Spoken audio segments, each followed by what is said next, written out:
شوف بقى ده استحمدي، فولت عربيتك، عينت ميتك وزيتك، انا بلعت افيونك، حطيت حشيشك في وانا جيبك. كنت جاي يعني. اتكل على الله واطلع، الطريق قدامك. ده رن شغل، ده رن الزمان هيرجع ابو السيد. في عربيه جايه عليك من بعيد. مره واحد لبان دخل ابنه المدرسه، قعد اسبوعين وقطع. اللي عدت في عربيه تانيه جايه اهي. واحد سباك عمل فرح ما خلاش حد ينقط. وادي عربيه تالته جايه عليك اخ، شكله ناوي على رخامه. مدرس سأل التلميذ معنى كلمة سبيل، قال له طريق، قال له وسان سبيل، قال له طريق.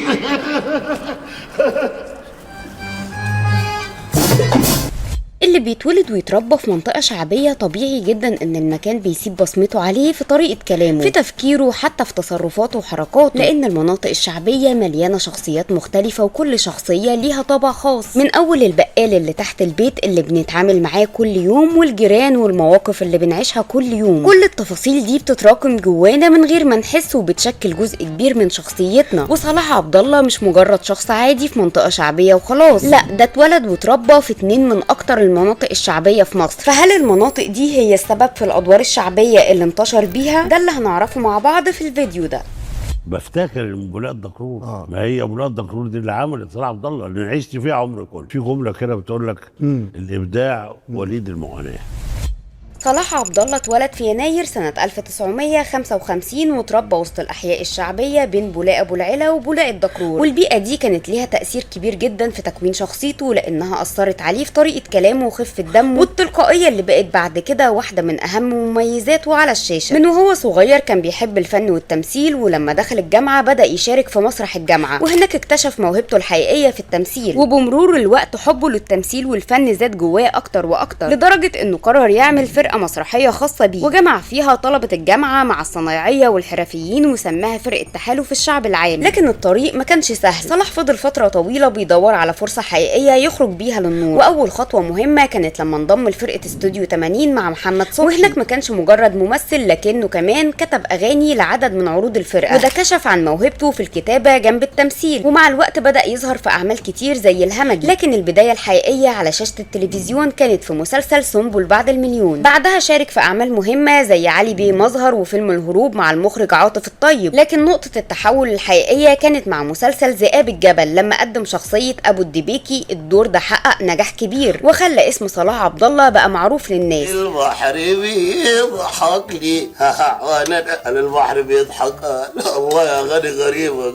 ومن بعدها تعددت الأدوار وتنوعت، ومع كل مرة بيقدم شخصية مختلفة عن اللي قبلها. شفناه في الكوميديا والدراما وحتى الأدوار الشعبية، وكان أهمهم دوره في فيلم خلطبيطة وفيلم زيارة السيد الرئيس اللي طلع فيه بدور شعبي، ومن هنا ابتدينا نشوف تأثير نشأته في بولاق على طريقته في التمثيل. هما بيقولوا ان سعادتك خاين للبلد، وبيقولوا ان من يومك وانت عميل قذر للاستعمار، وانك خدام حقير وواطي للسرايا. بس خلاص انت استحليت الكلام ولا ايه؟ هم اللي بيقولوا يا باشا. وبعدها شارك في المسرحية الشهيرة فيما يبدو سرقوا عبده، ومع كل عمل جديد كان بيقدمه صورته كانت بتوضح اكتر عند الجمهور. شفناه شارك بعدها في حاجات كتير زي عباس وحكايته مع الناس وفيلم الغاضبون ومسرحية حوضة كرامة وحاجات تانية كتير، وكان في كل مرة بتوضح لنا الرؤية اكتر، لحد ما جه الفيلم اللي يعتبر علامة فارقة ليه في السينما، وهو فيلم مواطن ومخبر وحرامي. في الفيلم ده قدم شخصية المخبر، والحقيقة ان الفيلم حقق نجاح كبير وكان محطة مهمة في حياته. ومن هنا الجمهور اتأكد من حاجة مهمة، وان صلاح عبد الله ما ينفعش يتحط في قالب واحد، لا هو ممثل كوميدي بس ولا ممثل دراما بس، لكنه قادر يمثل كل الادوار.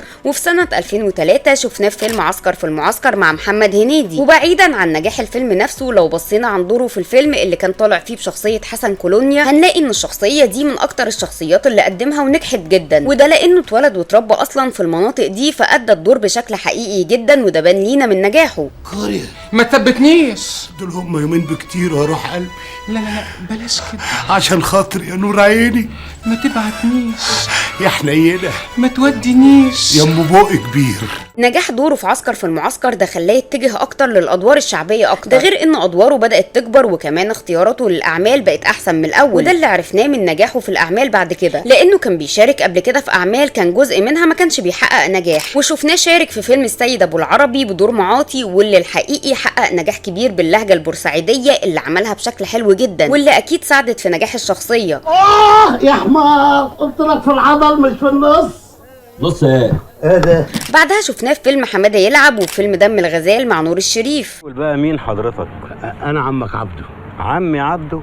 شكلك زعلت، مع ان سياده الوزير بتاع حضرتك دايما يقول لي يا عم عبده. في الفترة اللي فاتت دي صلاح بعد شوية عن الدراما التلفزيونية وانشغل بالسينما والمسرح، لكن بعد كده بيرجع للدراما من تاني بمسلسل من أكبر محطاته وكمان من أنجح الشخصيات اللي عملها، وهو مسلسل رايا وسكينة. الحقيقة دوره في رايا وسكينة كان حالة خاصة من شخصية عبد الرازق الرزيل ولازمته اللي اتشهر بيها. ولا ها اذا كان كده يبقى ها، والحكايه كلها ها فاهم ولا. تصدق يا حسب الله؟ هتصدق ان شاء الله. القاضي ده راجل طيب، انا اعرفه.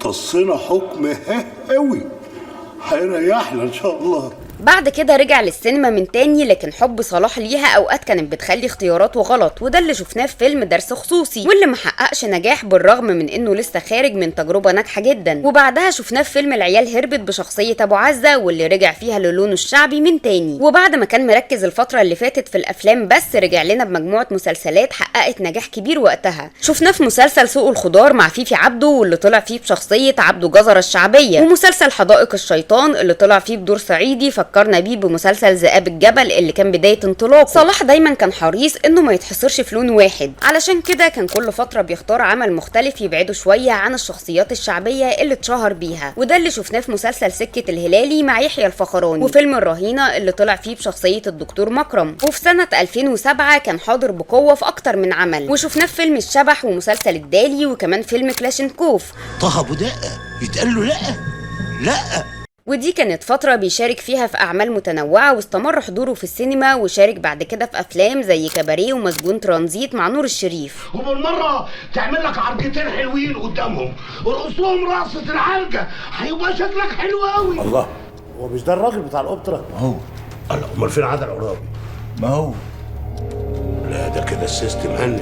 والحقيقة ان العلاقة بين صلاح عبد الله ونور الشريف كانت مميزة جدا، لانه كان دايما بيحب الشغل معاه، وكان في بين الاتنين انسجام واضح على الشاشة، وعلشان كده اتقرر التعاون بينهم من تاني في نفس الفترة من خلال مسلسل الدالي الجزء التاني، واللي حقق هو كمان نجاح كبير. برغم ان صلاح كان في الفترة دي حاضر بقوة في اعمال كتير، لكنه كان بيقدم ادوار جانبية ولسه ما خدش خطوة انه يشيل عمل كامل لوحده، لحد ما جت سنة 2008 وقدم اول بطولة مطلقة ليه في مسلسل الفاضي يعمل ايه. بقول لك ايه، انا عندي فكره كويسه قوي لازم نعمل بيها. هنعمل ايه؟ نعمل ملوخيه وفراخ ونحلي بابو فروه وحرم الست ام علي، ايه رايكم؟ التجربة دي طلع فيها برضه باللون اللي اتشهر فيه، وهو الدور الشعبي اللي بيقدمه بطريقته الكوميدية. المسلسل حقق نجاح متوسط، لكنه ما وصلش لنفس صدى الأعمال اللي كان مشارك فيها بأدوار جانبية. بعدها قرر يرجع تاني ويشارك بأدوار جانبية اللي بينجح فيها أكتر، وشفناه في فيلم الدادا دودي اللي حقق نجاح كبير. قتلوها ولادي ويعملوها رضا، لو لسه فيك الروح اطلبي بوليس اللجنة. وبعدها في فيلم مقلب حرامية وفيلم العالمي مع يوسف الشريف. سيبني بقى مرة اعمل الحاجة اللي بحبها يا اخي. اخي يا زاغلي يا الكلب، اوعي اوعي بقول لك. اوعدك بعد ما تفك الجبس حوش يوب مطوى قرن غزال على رجلك. فكه الجبس الباسورد يا حيوان. اعتبرها اتفكت يا بص. ولو بعدنا شوية عن الدراما والسينما وبصينا على أعماله هنلاقي ليه تجربة مختلفة واللي حققت نجاح كبير، وهي مشاركته في مسلسل الكرتون بسنت ودياستي. لا بقى الفلوس فلوسي والبورتو بورتي، ومحدش هيطول مني مقلب احمر ويكون في معلومته. المسلسل حقق شعبية كبيرة وقت عرضه ونجاحه خلاه يستمر لاكتر من جزء. وده كمان اكد لنا ان صلاح عبد الله قادر ينجح كمان بصوته وادائه مش بس بظهوره قدام الكاميرا. بعدها شفناه كمان في مسلسل الادهم، وشارك مع اشرف عبد الباقي في مسلسل ابو ضحكه جنان. وفي سنه 2010 شفناه في فيلم الثلاثه يشتغلونها اللي نجح جدا، واتشهر في الفيلم ده بجمله ركزي في القبه يا نجيبه، ركزي في العريس يا نجيبه، القبه يا فلده. بعدها شارك في مسلسل الحاره، وهنا محتاجين نقف شويه لاننا قدرنا نشوف بوضوح قد ايه نشأته في المناطق الشعبيه انعكست على ادائه، لانه جسد شخصيه الشيخ الشعبي بشكل طبيعي جدا. وده ما كانش مجرد تمثيل كويس وخلاص، لا ده كمان نتيجه سنين عاشها وسط نفس الاجواء، وشاف بنفسه تفاصيل الشخصيات دي وطريقه كلامها وحركاتها واسلوب تعاملهم. علشان كده الدور طلع مقنع ووصل للجمهور. والواحد وهو راجع من شغله بقى عشان يلحق المغرب يسمع اخ تاني بيقول له انا ضارب سيجارتين بني وحاسس ان دماغي بتاكلني. لكن في الوقت اللي كان فيه صلاح عبد الله عايش في واحده من انجح فترات مشواره، حصل حاجه ما كانتش في الحسبان. فجاه اتعرض لازمه صحيه غيرت حياته، وكانت بدايه مرحله مختلفه تماما. مع نهايه سنه 2010 مر بازمه صحيه صعبه بعد ما تعرض لجلطه في المخ، وكانت من اصعب الفترات اللي عاشها في حياته. الازمه دي ما اثرتش على صحته بس، لكنها كمان بعدته عن شغله، واضطر يوقف كل اعماله لحد ما حالته تتحسن ويرجع يقف على رجليه من تاني. والحمد لله قدر يتخطى الازمه دي ورجع لنا من تاني بمسلسل الريان. رجوعه الحقيقه كان قوي جدا، وده لانه شارك في مسلسل من اهم وانجح المسلسلات في مسيرته، ودوره في المسلسل ده كان نقله حقيقيه في مسيره ادواره الشعبيه اللي قدمها. ولو ركزنا في اعمال صلاح عبد الله هنلاقيه انه بيحب الشغل مع احمد عز، وده بان لنا من تكرار شغلهم مع بعض. والحقيقه انه بينجح بسبب الدويتو الحلو اللي بينهم، وعلشان كده في 2012 اتقرر التعاون بينهم من جديد من خلال فيلمين من انجح افلام السينما. شفناه الاول في فيلم المصلحه اللي طلع فيه بشخصيه ابو فياض اللي كانت من الشخصيات الناجحه جدا، وفي نفس السنه شارك كمان في فيلم حلم عزيز. اشتبكوا معاهم. ونشتبك ليه يا سالم؟ دي حيالله مزرعه بنجو، لا راحت ولا جت، هيولعوا فيها ويمشوا. اشمعنى يعني اخترت دول؟ ما فيها غفور ويا غفار. دلوقتي بس عرفت ربنا، شفت بانها مش دايما، شفت وبعدها عمل فيلم بابا مع احمد السقا اللي كان طالع فيه بدور دكتور عبد الوهاب، وفيلم بعد الموقعه، لكنه ما حققش النجاح الكبير اللي حققته الافلام التانية. ولو بصينا على مشوار صلاح عبد الله هنلاحظ انه ما كانش بيستقر على نوع واحد من الاعمال، ساعات كان بيركز على السينما لفتره وبعدها يرجع تاني للدراما، وده اللي حصل فعلا في سنه 2013 لما رجع يركز على الدراما من تاني، وشارك في اكتر من مسلسل كان اولهم حكايه حياه مع غادة عبد الرازق، وبعدها ظهر في مسلسل الرجل العناب اللي قدم فيه لون مختلف عن ادواره المعتاده. هركبه والف بيه مصر كلها عشان كل المصريين يشوفوني بعينيهم وانا راجل. وكمان شارك في الوالده باشا، لكن المسلسل ده كان اقلهم في النجاح مقارنه بباقي الاعمال اللي قدمها في نفس السنه. وفي 2014 اتنوع شغله بين الدراما والسينما، فشارك في مسلسل سراي عابدين الجزء الاول، ومسلسل العمليه ميسي، ومسلسل الاكسلانس مع احمد عز، وفيلم جوازه ميري، واخرهم كان فيلم الحرب العالميه الثالثه. هات لي السداهية حلاوه روح مش متقطعه. امين يا عم. استخبى هنا جنب رجلي اليمين. يعني وهو هنا اللي مش هيشوفوني؟ بس عيب عليك. وبعد كده دخل صلاح عبد الله مرحله مليانه بالاعمال المتنوعه، وقدم فيها مجموعه كبيره من الادوار. وفي 2015 كان حاضر بقوه في الدراما، مسلسل ظرف اسود مع عمرو يوسف، وكمان قدم مسلسل ساحره الجنوب اللي حقق نجاح كبير وخلاه يرجع يشارك في الجزء الثاني منه. بعد كده صلاح بقى خلاص فنان تقيل، واي عمل بيشارك فيه بيكون اضافه حقيقيه للعمل ده، وعلشان كده الاعمال اللي بقت بتتعرض عليه كترت جدا، وبقى موجود في عدد كبير من المسلسلات والافلام. وفي الفتره الاخيره كان مهتم يقدم اعمال اغلبها بشخصيات دراميه، زي مسلسل ابو البنات، وعائله الحاج نعمان الجزء الاول والثاني، وعوالم خفيه. وكمان شفناه في مسلسل ايجار قديم ببطوله مشتركه مع شريف منير، واللي يعتبر من اهم محطاته في الفتره الاخيره لان المسلسل حقق نجاح كبير. وكان ما بين الاعمال الدراميه دي كان بيرجع للونه من جديد، زي ما شفناه في هوجن والعتاوله اللي كان من ابرز الادوار الشعبيه اللي قدمها. ربنا ان اقتلك زي ما كنت انت عايز تقتلني، وكده يبقى فير.